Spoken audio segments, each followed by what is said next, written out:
నమస్తే, welcome to KK news. నేను శ్రీదేవి. తెలుగు రాష్ట్రాల్లో తెలుగుదేశం పార్టీపై ఫోకస్ పెట్టారు చంద్రబాబు. ఏపీలో అధికారంలోకి రావడంతో తెలంగాణపై దృష్టి పెట్టారు. అక్కడ నూతన అధ్యక్షుడిని ఎంపిక చేయనున్నారు. ఇప్పటికే దీనికి సంబంధించి కసరత్తు ప్రారంభించారు. ఏపీలో అధికారంలోకి వచ్చిన తర్వాత తెలుగుదేశం పార్టీ పోలిట్ బ్యూరో సమావేశం జరిగింది. ఉభయ రాష్ట్రాలకు చెందిన సభ్యులు పాల్గొన్నారు. ఈ సందర్భంగా కీలక నిర్ణయం తీసుకున్నారు. 1995 నాటి సీఎం ను చూస్తారని ఇటీవల కలెక్టర్ల సమావేశంలో చంద్రబాబు ప్రకటించిన సంగతి తెలిసింది. ఇక అదే విషయాన్ని పాలిట్ బ్యూరో సమావేశంలో సైతం చంద్రబాబు గుర్తు చేశారు. గతంలో సక్సెస్ అయిన జన్మభూమి కార్యక్రమాన్ని ప్రారంభిస్తున్నట్లు వెల్లడించారు. నామినేటెడ్ పదవులపై సైతం నిర్ణయం తీసుకున్నారు. ఇక ఏపీలో అధికారంలోకి వచ్చినందున తెలంగాణ విషయంలో ప్రత్యేక దృష్టి పెట్టాలని అక్కడ నేతలు చంద్రబాబును కోరారు. ఇక తిరుమల తిరుపతి దేవస్థానం బోర్డు సభ్యుల నియామకం విషయంలో సైతం తెలంగాణను పరిగణలోనికి తీసుకోవాలని విజ్ఞప్తి చేశారు. దీనిపై చంద్రబాబు సానుకూలంగా స్పందించారు. గతంలో ఉమ్మడి రాష్ట్రంలో జన్మభూమి కార్యక్రమం విజయవంతమైన సంగతి గుర్తు చేశారు. అభివృద్ధిలో పనులను భాగస్వామ్యం చేసేందుకు ఈ కార్యక్రమం ఎంతగానో దోహదపడిందన్నారు.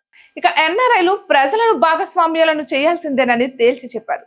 త్వరలోనే మంత్రులతో చర్చించి జన్మభూమి కార్యక్రమం ప్రారంభం అమలుపై అధికారికంగా ఉత్తర్వులు జారీ చేయనున్నారు. ఇక ఏపీలో తెలుగుదేశం పార్టీ పోరాటం చేసిన తీరును ఈ సందర్భంగా చంద్రబాబు గుర్తు చేశారు.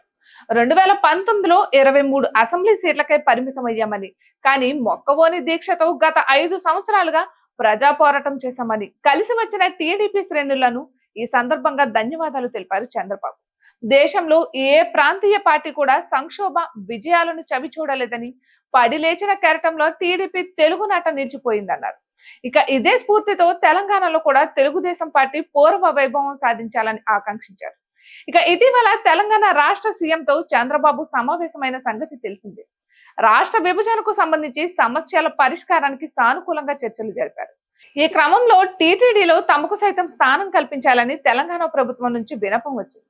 ఈ తరుణంలో పాలిట్ బ్యూరో సమావేశం తెలంగాణ టీటీడీ నేతలు ప్రస్తావించగా, టీటీడీ బోర్డులో కూటమి పార్టీలకు చెందిన నేతలను సభ్యులుగా ఛాన్స్ ఇస్తామని చంద్రబాబు చెప్పినట్లు తెలుస్తోంది.